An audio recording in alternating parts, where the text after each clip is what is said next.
Coronavirus, dans l'Irak confiné, soupe populaire et masques faits maison. Des bénévoles distribuent riz, sucre et autres lentilles, des commerçants placardent sur leur échoppe gratuit pour ceux dans le besoin. En Irak, où le confinement contre le nouveau coronavirus rime avec chômage forcé, la solidarité fait parfois des miracles. Abou Hachem, la cinquantaine, distribue des sacs de denrées alimentaires devant un grand magasin de Bagdad. Pour lui, tout le monde devrait participer à cet effort humain face à la pandémie. Dans un des pays les plus riches du monde en pétrole, mais avec 20% de la population en dessous du seuil de pauvreté selon la Banque mondiale, la maladie Covid-19 a déjà tué officiellement 56 personnes et contaminé plus de 800 autres. À lire aussi, en Irak, pas de sépulture pour les morts du coronavirus, et elle ne fait qu'aggraver la précarité des Irakiens qui, en plus d'un couvre-feu total, assistent à la chute des cours du pétrole, l'unique source de devises du pays. Depuis le début du confinement obligatoire, il y a 3 semaines, travailleurs journaliers, secteur informel, employés du bâtiment sont à l'arrêt.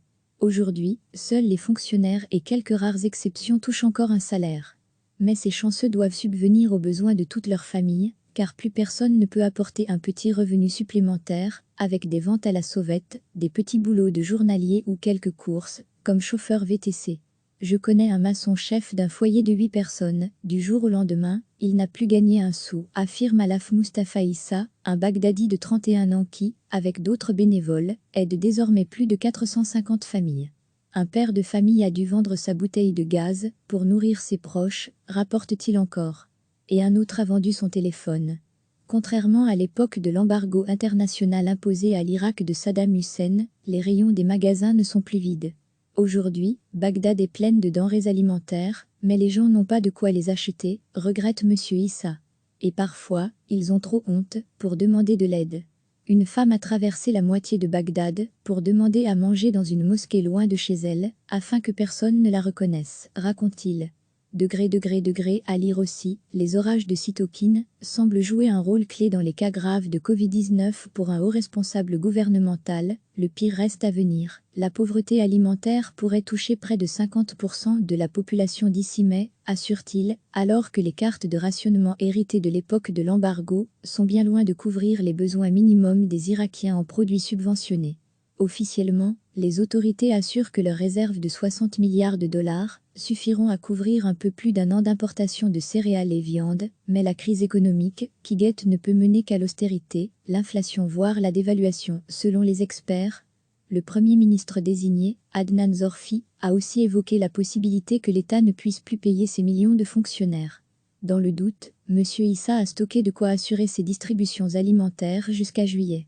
Car l'Irak, dit-il, fait aujourd'hui face à un danger plus grand que celui du groupe État islamique, EI, dont les djihadistes ont un temps tenu un tiers du pays. À cause de cette dernière guerre, mais aussi de toutes les violences ayant ravagé l'Irak depuis les années 1980, les infrastructures de ce pays de 40 millions d'habitants sont à genoux, et les hôpitaux sont en pénurie chronique de lits, de médecins et de médicaments. Assa al-Saadi est revenu l'an dernier d'Allemagne pour participer à une inédite révolte antigouvernementale populaire, mais aujourd'hui, il a transformé sa maison en atelier de couture pour aider contre le virus. L'épidémie progresse, et nous n'avons même pas le minimum pour y faire face, assure ce quadragénaire qui coud, avec sa mère 1000 masques médicaux par jour, et les distribue gratuitement. À 600 km de là, dans la métropole pétrolière de Bassora, sud, Ahmed Al-Assadi distribue de la nourriture avec 7 bénévoles. Nous recevons tous nos dons de particuliers, loin de l'État et des partis politiques, assure-t-il.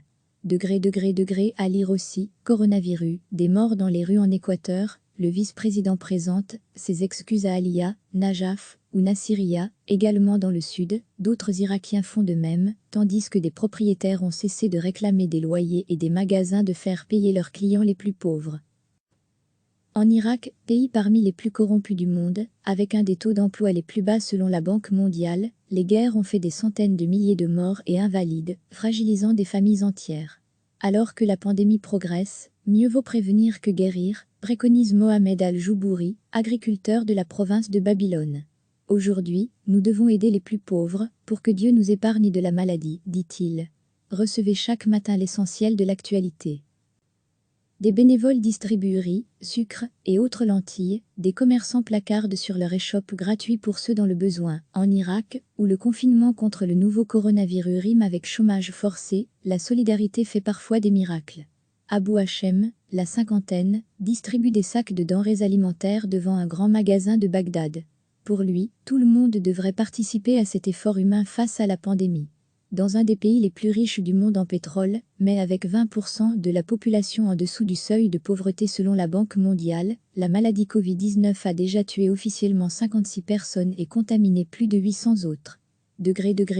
À lire aussi, en Irak, pas de sépulture pour les morts du coronavirus, et elle ne fait qu'aggraver la précarité des Irakiens qui, en plus d'un couvre-feu total, assistent à la chute des cours du pétrole, l'unique source de devises du pays. Depuis le début du confinement obligatoire, il y a 3 semaines, travailleurs journaliers, secteur informel, employés du bâtiment sont à l'arrêt. Aujourd'hui, seuls les fonctionnaires et quelques rares exceptions touchent encore un salaire. Mais ces chanceux doivent subvenir aux besoins de toute leur famille, car plus personne ne peut apporter un petit revenu supplémentaire, avec des ventes à la sauvette, des petits boulots de journalier ou quelques courses, comme chauffeur VTC.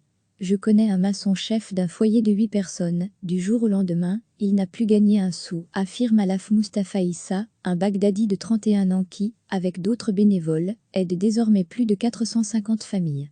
Un père de famille a dû vendre sa bouteille de gaz pour nourrir ses proches, rapporte-t-il encore.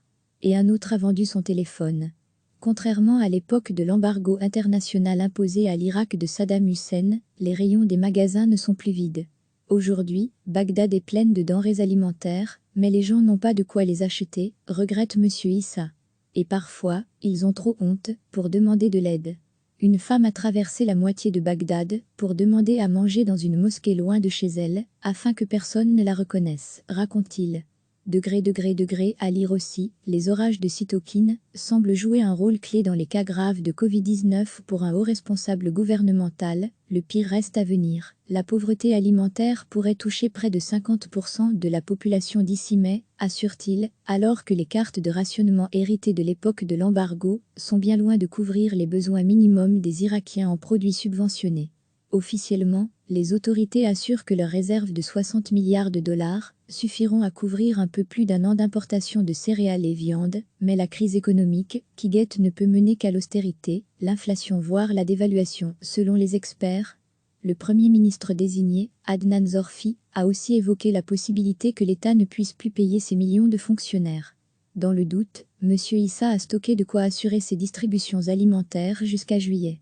Car l'Irak, dit-il, fait aujourd'hui face à un danger plus grand que celui du groupe État islamique, EI, dont les djihadistes ont un temps tenu un tiers du pays.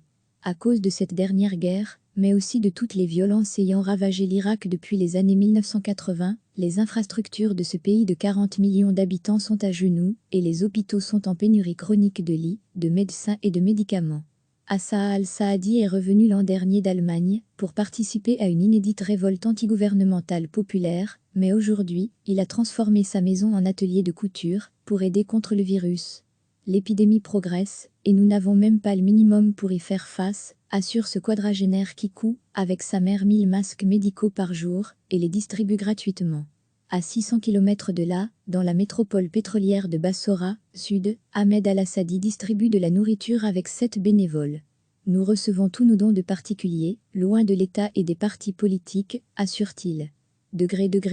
À lire aussi, coronavirus, des morts dans les rues en Équateur, le vice-président présente ses excuses à Aliya, Najaf ou Nassiriya, également dans le sud, d'autres Irakiens font de même, tandis que des propriétaires ont cessé de réclamer des loyers et des magasins de faire payer leurs clients les plus pauvres. En Irak, pays parmi les plus corrompus du monde, avec un des taux d'emploi les plus bas selon la Banque mondiale, les guerres ont fait des centaines de milliers de morts et invalides, fragilisant des familles entières. Alors que la pandémie progresse, mieux vaut prévenir que guérir, préconise Mohamed Al-Joubouri, agriculteur de la province de Babylone. Aujourd'hui, nous devons aider les plus pauvres, pour que Dieu nous épargne de la maladie, dit-il. Cliquez sur s'abonner pour recevoir les dernières nouvelles.